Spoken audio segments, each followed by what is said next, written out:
Hello friends, welcome to PGI Rampura. This is Mahendra Prajapati.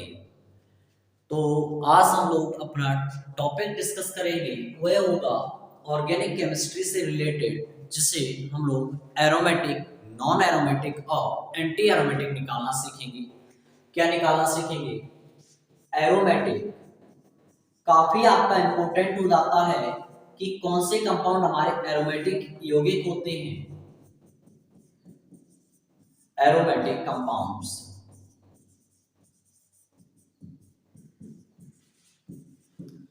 और second है आपका एंटी एरोमेटिक, एंटी एरोमेटिक यौगिक।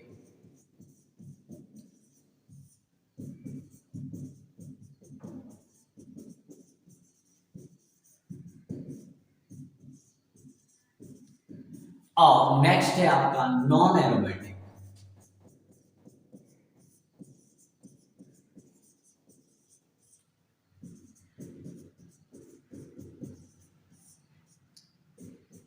आपका ये ऑर्गेनिक केमिस्ट्री से बहुत ही इंपॉर्टेंट टॉपिक है। हम लोग आज देखिए किस प्रकार से बहुत ही शॉर्ट टाइम में इस चीज को सीख जाएंगे कि क्या हमारे एरोमेटिक होते हैं और क्या हमारे पास ये एंटी एरोमेटिक होते हैं और क्या हमारे पास नॉन एरोमेटिक होते हैं। तो आइए स्टार्ट करते हैं कि जितने भी आपके एरोमेटिक यौगिक होंगे उनके लिए तीन कंडीशंस को यदि वह फॉलो कर रहा है, वह तीन कंडीशंस देखते हैं कि क्या है। फर्स्ट कंडीशन है कि यदि उसके पास रेजोनेंस पाया जा रहा हो। क्या पाया जा रहा हो? रेजोनेंस, जिसे हम लोग अनुनाद कहते हैं। यदि उस कंपाउंड के पास आपका अनुनाद हो तो वह आपका एरोमेटिक कंपाउंड को शो करेगा। सेकंड बात आती है कि यदि उसके पास रेजोनेंस है और रेजोनेंस के साथ साथ उसके पास sp2 हाइब्रिडाइजेशन होना चाहिए, sp2 हाइब्रिडाइजेशन होना चाहिए, अर्थात sp2 संकरण उपस्थित होना चाहिए। और जो थर्ड बात आती है, सबसे इंपॉर्टेंट बात है, वह है आपका कि यदि उसे एरोमेटिक यौगिक शो कराना है तो उसके पास 4n+2 पाई इलेक्ट्रॉन होना चाहिए। कितना होना चाहिए? 4n+2 pi electron. इतना उसके पास, ये तीन यदि कंडीशंस हैं तो वह एक आपका एरोमेटिक कंपाउंड होगा। अभी हम लोग देखते हैं एग्जांपल के माध्यम से कि कौन कौन से हमारे एरोमेटिक यौगिक होते हैं और कौन कौन से हमारे एंटी एरोमेटिक होते हैं। आइए बात करते हैं एंटी एरोमेटिक की। तो यहाँ भी ये थ्री कंडीशंस को फॉलो करेगा। फर्स्ट कंडीशन से आपकी कि इसके पास भी आपका अनुनाद होना चाहिए। यदि इसके पास अनुनाद उपस्थित है तो वह एक एंटी एरोमेटिक कंपाउंड हो सकता है, रेजोनेंस। सेकंड बात आती है कि यदि उसके पास रेजोनेंस है तो वह sp2 संकरण रख रहा हो, तो sp2 संकरण होना चाहिए। अब आप सोच रहे होंगे कि यहां भी आपके पास रेजोनेंस है, sp2 संकरण है, बस थर्ड कंडीशन जो है वो एक दूसरे को डिफरेंट बनाती है। वो थर्ड कंडीशन है, इसमें आपके पास 4n+2 पाई इलेक्ट्रॉन उपस्थित थे और इसके पास आपका 4n पाई इलेक्ट्रॉन उपस्थित है। तो देख रहे होंगे कि फर्स्ट और सेकंड कंडीशंस तो आपके सेम है, बट थर्ड कंडीशंस कैसी डिफरेंट है एक दूसरे से। वही आपका एरोमेटिक और एंटी एरोमेटिक में क्या डिफरेंस करेगा। नॉन एरोमेटिक की बात करते हैं तो नॉन एरोमेटिक में क्या है, यदि आपका अनुनाद नहीं है, फर्स्ट कंडीशन है कि इसमें अनुनाद नहीं पाया जाएगा, और यदि अनुनाद नहीं पाया जाएगा तो sp2 संकरण भी नहीं होगा इसके पास, तो इसके पास आपका sp2 संकरण भी नहीं होगा। तो वह कंपाउंड हमारे क्या होते हैं? नॉन एरोमेटिक कंपाउंड होते हैं। तो ये थ्री कंडीशंस हैं। आप लोग एक इसका स्क्रीनशॉट ले लीजिए। इसका स्क्रीनशॉट लेने के बाद आइए हम स्टार्ट करते हैं। आगे स्टार्ट करेंगे कि कौन कौन से यौगिक हमारे फर्स्ट देखते हैं। जैसे आप लोगों ने देखा होगा कि जो आपको बेंजीन दिया जाता है, तो बेंजीन तो आप लोग जानते हो कि यह एक एरोमेटिक यौगिक है। तो देखते हैं किस प्रकार से अपना एरोमेटिक यौगिक है। तो आप देख पा रहे होंगे बेंजीन के पास जो उपस्थित 3 डबल बॉन्ड लगे हुए हैं, यह आपके इस प्रकार से लगे हुए हैं कि इनके पास एक कॉन्जुगेशन पाया जा रहा है, अतिसंयुग्मन पाया जा रहा है। जिसके पास कॉन्जुगेशन होता है, अतिसंयुग्मन होता है, वो रेजोनेंस को रिप्रेजेंट करते हैं। तो यह आपका पता है आपको कि यह रेजोनेंस को शो कर रहा है।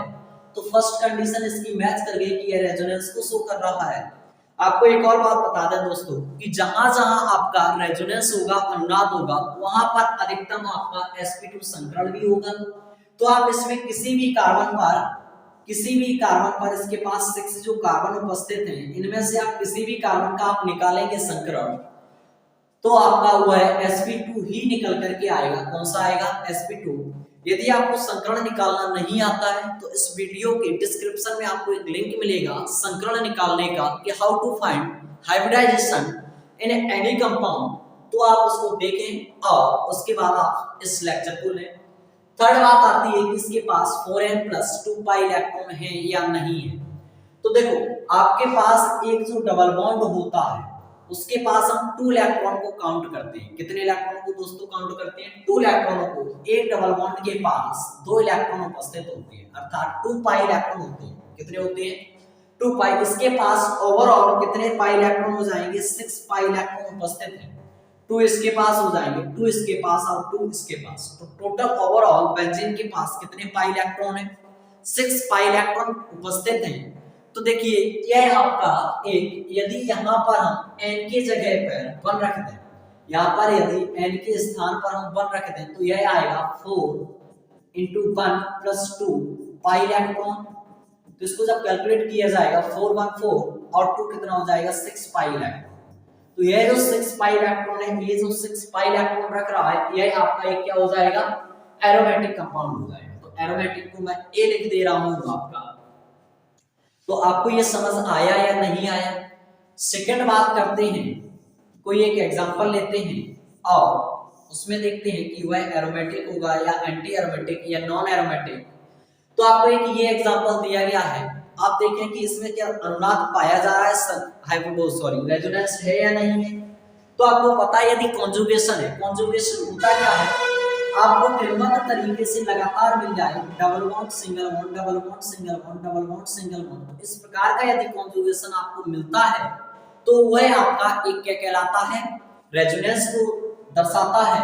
तो यहाँ भी आप देखेंगे कि double bond single bond, double bond single bond, double bond, अर्थात आपको एक कॉन्जुगेशन मिल रहा है। जिस कॉन्जुगेशन के कारण इसके पास रेजोनेंस है। और आप किसी भी इसमें उसके पास निकालें कार्बन एटम के पास, तो इस कार्बन एटम पर आप पाएंगे कि sp2 संकरण है। किसी भी कार्बन एटम को आप देखेंगे तो उसके पास आपको sp2 संकरण मिलेगा। कैसे? आइए दिखाते हैं। यह जो आपका स्ट्रक्चर बना हुआ है, यह आपका स्ट्रक्चर कुछ इस प्रकार से बना हुआ है और इसके पास एक एक हाइड्रोजन उपस्थित है। कितना हाइड्रोजन उपस्थित है? एक एक हाइड्रोजन है। आपने देखा होगा यदि हमारा प्रीवियस लेक्चर लिया हो जिसमें संकरण को निकालना सिखाया गया है, तो आपको बताया गया है कि जिस एटम का हम लोग संकरण निकालते हैं तो यहाँ हमें निकालना किसका है? कार्बन एटम का। तो इस कार्बन एटम से ये देखेंगे कि कितने सिग्मा बॉन्ड हैं और कितने इसके पास लॉन पेयर बॉन्ड उपस्थित हैं। तो इसके पास एक इधर सिग्मा है, एक इधर सिग्मा है और एक इधर सिग्मा है। कोई भी आपका बॉन्ड लगा रहे, चाहे single bond, double bond, triple bond या कोऑर्डिनेट बॉन्ड, उसके पास सभी के पास एक एक सिग्मा होते हैं। तो इसके पास ओवरऑल 3 सिग्मा और 0 लोन पेयर है। 0 लोन पेयर क्यों है? क्योंकि कार्बन एटम के अंतिम कोश में अर्थात आउटर सेल में केवल 4 इलेक्ट्रॉन होते हैं और यहाँ पर वो चारों इलेक्ट्रॉन आपका बॉन्ड बनाने में पार्टिसिपेट कर रहे हैं। तो टोटल ओवरऑल आपके पास 0 लोन पेयर मिलेंगे। तो यहाँ पर ओवरऑल आपका 3 आता है और जब 3 आता है तो उसको हम लोग sp2 हाइब्रिडाइजेशन कहते हैं। तो यहाँ पर आपका sp2 संकरण आएगा। अब आप देखेंगे, आपको अभी बताया था कि एक डबल बॉन्ड के पास, एक जो आपका डबल बॉन्ड होता है उसके पास कितने आपके इलेक्ट्रॉन उपस्थित होते हैं? तो वह होते हैं आपके कितने? 2 इलेक्ट्रॉन। तो इसके पास ओवरऑल कितने इलेक्ट्रॉन पाए जाएंगे? 4 इलेक्ट्रॉन। यदि आप देखें इसमें n के स्थान पर यदि 1 रखा जाए तो आपका कितना आएगा? 4 पाई इलेक्ट्रॉन आएगा या नहीं आएगा? तो आप देखेंगे 4 पाई इलेक्ट्रॉन आपका जाकर के कहां मैच कर रहा है, एंटी एरोमेटिक में। तो हम कह सकते हैं यह एक कंपाउंड आपका क्या होगा, एंटी एरोमेटिक कंपाउंड होगा। देखिए आपका जो फॉर्मूला बताया गया है N4n+2 पाई इलेक्ट्रॉन और 4n पाई इलेक्ट्रॉन, इसमें आप कृपया से n=0 रख दें, n=1 रख दें, n=2 रख दें, n=3 रख दें। यहाँ पर n का मतलब ही है कि कितने आपके पास डबल बॉन्ड उपस्थित हैं, कितने पाई इलेक्ट्रॉन उपस्थित हैं। तो वहां पर आप रखेंगे, ये जो वैल्यू निकल करके आएगी जहां भी आपका मैच करेगी वो कंपाउंड आपका हो जाएगा। जैसे n यहाँ पर 1 रखा गया है तो आपका 4 इलेक्ट्रॉन हो गया, अर्थात यह आपका एक एंटी एरोमेटिक कंपाउंड हो गया। और यहाँ n जब 1 रख करके चेक आउट किया गया था तो यहाँ पर 6 इलेक्ट्रॉन आए थे, तो वह आपका एक एरोमेटिक कंपाउंड हो गया था। आइए और भी एग्जांपल को देखते हैं। आप इसका एक स्क्रीनशॉट लेना चाहें तो स्क्रीनशॉट ले लीजिए। आइए थर्ड एग्जांपल देखते हैं। आपको यदि इस प्रकार से दिया गया है और देखते हैं कि यह आपका एरोमेटिक है, नॉन एरोमेटिक या एंटी एरोमेटिक, तो आप देखेंगे double bond, single bond, double bond, single bond और सिंगल बॉन्ड। यहाँ पे आपको लगातार सिंगल सिंगल मिल गया। अभी हमने आपको बताया हुआ था यदि किसी के पास रेजोनेंस, रेजोनेंस का मतलब होता है कॉन्जुगेशन का उपस्थित होना, कॉन्जुगेशन मतलब आपका अतिसंयुग्मन। तो यहाँ इसके पास कॉन्जुगेशन तो है नहीं, तो जब कॉन्जुगेशन नहीं है अर्थात इसके पास अनुनाद नहीं है, तो जब इसके पास अनुनाद नहीं है और अनुनाद यदि फर्स्ट ही कंडीशन इसके पास उपस्थित नहीं है, तो आपको अभी बताया गया था जिसके पास अनुनाद नहीं होगा तो वह आपका कौन सा कंपाउंड कहलाएगा, नॉन एरोमेटिक कंपाउंड कहलाएगा। कौन सा कहलाएगा, नॉन एरोमेटिक कंपाउंड। तो यह आपका एक नॉन एरोमेटिक कंपाउंड हो जाएगा। तो हमें ज्यादा आगे निकालने की जरूरत ही नहीं होगी, जिसके पास यदि अनुनाद रेजोनेंस नहीं है तो वह आपका नॉन एरोमेटिक कंपाउंड होगा। आइए और भी एग्जांपल को देखते हैं।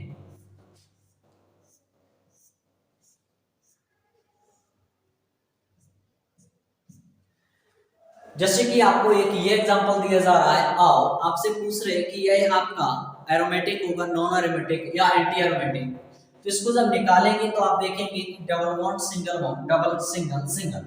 तो इस जगह और इस जगह दोनों जगह आपका लगातार सिंगल बॉन्ड मिल गया है, तो यहाँ भी आपका कॉन्जुगेशन नहीं है, कॉन्जुगेशन नहीं है तो यह भी अनुनाद को रिप्रेजेंट नहीं कर रहा होगा, तो यह भी आपका क्या हो जाएगा, एक नॉन एरोमेटिक कंपाउंड हो जाएगा। आइए और भी एग्जांपल को देखते हैं।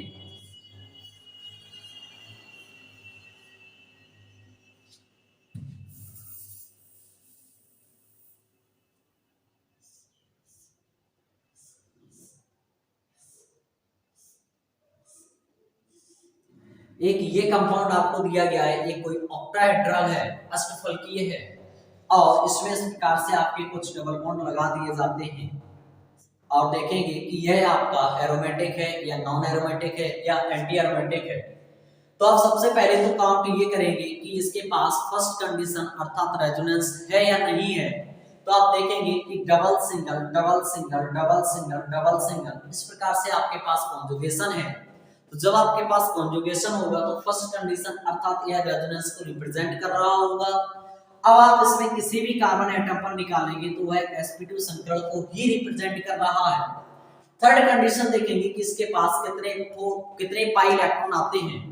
तो इसके पास ओवरऑल 4 डबल बॉन्ड लगे हुए हैं, तो 4 × 2 कितना हो जाएगा 2, तो इसके पास 8 पाई इलेक्ट्रॉन हो जाएंगे।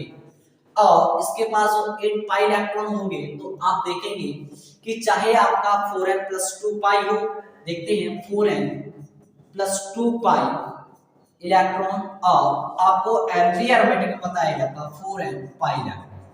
तो यदि आप देखेंगे कि जो 8 है, 8 जो नंबर आया हुआ है, यदि n 2 रख करके चेकआउट किया जाए तो n 2 रखेंगे तो यहाँ आएगा 4 × 2 + 2 अर्थात 4 2 8 और 10 पाई इलेक्ट्रॉन आ जाएंगे, जो कि कितने इसके पास केवल 8 है। यदि यहाँ पर n 2 रख दिया जाए तो 4 × 2 अर्थात 8 पाई इलेक्ट्रॉन आ जाएगा।